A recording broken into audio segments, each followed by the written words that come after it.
हे वर्म मात्र नातांना कळलं. नागवानला एक मुलगा होता हरिपंडित म्हणणार, पण वेदांत होता बरं. तो वेदात पारंगत झालेला होता. कीर्तन करायचं झालं की वेदातच चालू, संस्कृत मध्ये सगळं. हो, नागबाबा कीर्तनाला उभारले, हरिपंडितांनी टाळली. आड गर्दी पाहिजे म्हणत नागबाबांनी काय केलं, जोपर्यंत गर्दी होत पुन्हा गर्दी झाली की जी येईल त्याला शेरभर. आणि नागबाबांनी युक्ती काय लिहिली, नागबाबांनी बहादूर रचना कशासाठी केली असेल? बहादुराची रचना नागबाबांनी कशासाठी केली? समाजाला पटावं, समाज एकत्रित यावा, समाज जुळावा, त्याच्यासाठी ती बहादूर रचना केली. नागबाबाने काय अशा 5 साड्या, 50 साड्या, 20 साड्या नेसून बहादूर केली का? नाही केली. ही शुद्ध गादीवर उभारायला सांगतो, शुद्ध नाथ संप्रदायाचा अभियान. हे तुकोबारांचं प्रमाण. का म्हणले असते तुकोबार? दिवस सोन्याचा होतो का म्हणले असेल? सोन्या शब्द का वापरला? पिकली ही वाचा रामणा झाला सोनियाचा. ज्या दिवशी माझ्या मुखाला भगवंताचं नामस्मरण आलं, तो दिवस माझ्या जीवनातला कसा आहे? धन्य त्याचा आहे.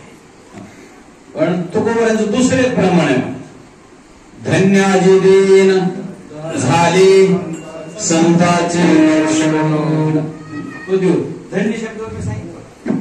आजचा दिवस तुकोबारा सगळं सांगतात, मला संतांचं दर्शन झालं, तो दिवस धन्य. हो म्हणले महाराज, बरोबर. धन्यता का म्हणता तुम्ही? काय नेमकं जीवनामध्ये क्रांती काय केली तुमच्या? संतांचं दर्शन झालं मान्य आहे, इतकं तुमच्या जीवनात आनंद व्हायचं कारण काय? तर त्याच्या दुसऱ्या चरणात सांगितलं, झाली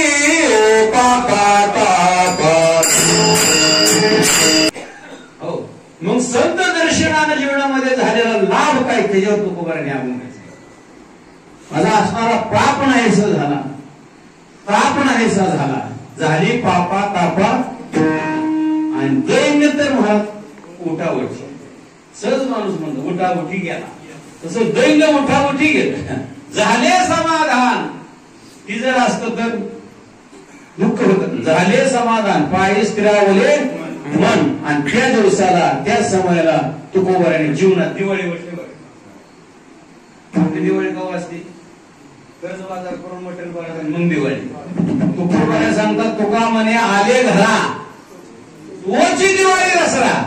हो, नाहीतर आता आपली दिवाळी माहिती का कशी? पुढच्या दिवाळीला गेली त्या दुकानदारांना मागची बाकी दे, मग मोठी दिवाळी. दसरा दिवाळी तुमची अम्मा सण सखे संत जळ भेटतील, त्याला म्हणा जीवनातली दिवाळी. संत महात्मा सांगतात खरी दिवाळी ती आहे, दसरा ती आहे दिवाळी.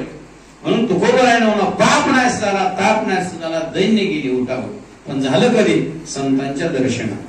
एवढंच नाही, ह्याच्यामुळे आणि काय लाभ होतो संतांच्या दर्शन? ज्या भगवंताची प्राप्ती करून घ्यायची आहे त्याच्यासाठी उपाय शांती भगवंतांनी सांगितला. तुम्हाला हरीची प्राप्ती करून घ्यायची असेल, ते सांगितलंय कोणाला? 4 साधक नागबाबांकडे गेले. ते साधक कोण होते माहितीये का? नागांचा छळ करणारे साधक. आणि नागबाबांकडे गेले, नागबाबांना सांगितलं, बाबा आम्हाला हरीची कृपा व्हावी अशी वाटते, हरीची प्राप्ती व्हावी अशी वाटते, मार्ग सांगता का? नागबाबांचा सोपा मार्ग आहे. म्हणजे काय? हरी प्राप्ती शिवपाय धरावे संतांचे ते पाय. काय सांगितलं? हरी प्राप्तीला एकच उपाय आहे, काय? धरावे संतांचे ते पाय.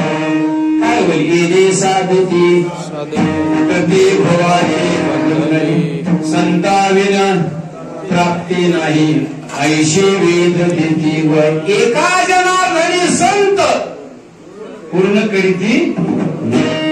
आपल्या असणाऱ्या जीवनामध्ये आपल्या मनातले मनोरथ पूर्ण करणारे कोण असतील तर महाराज संत आहेत. आणि संत हे गाईड आहेत, संत हे एजंट आहेत. मौन होण्यासारखा स्वभाव साधू. आणि ते पाहून नागबाबांनी माऊली दंडोबारांना सुद्धा सांगितलं, कृपाळू रार माझा ज्ञानेश्वर.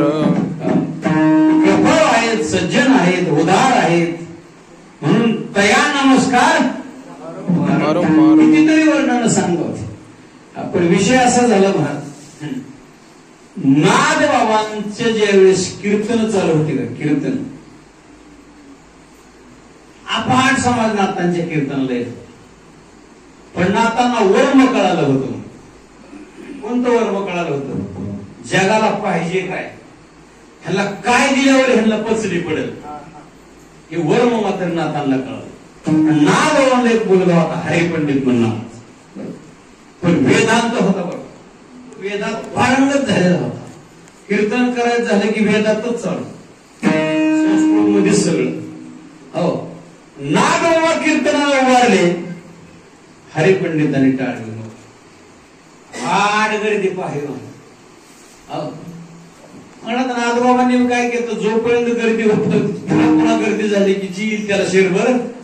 आणि नागबाबांनी युक्ती काय लिहिली, नागबाबांनी बहार रचना कशासाठी केली असेल? बहाराची रचना नागबाबांनी कशासाठी केली? समाजाला पटावं, समाज एकत्रित यावा, समाज जुळावा, त्याच्यासाठी ती भारुड रचना केली. नागबाबाने काय अशा 5 साड्या, 50 साड्या, 20 साड्या नेसून भारुड केली का? नाही केली. ही शुद्ध गादीवर सांगतो, शुद्ध नाथ संप्रदायाचा आत्माने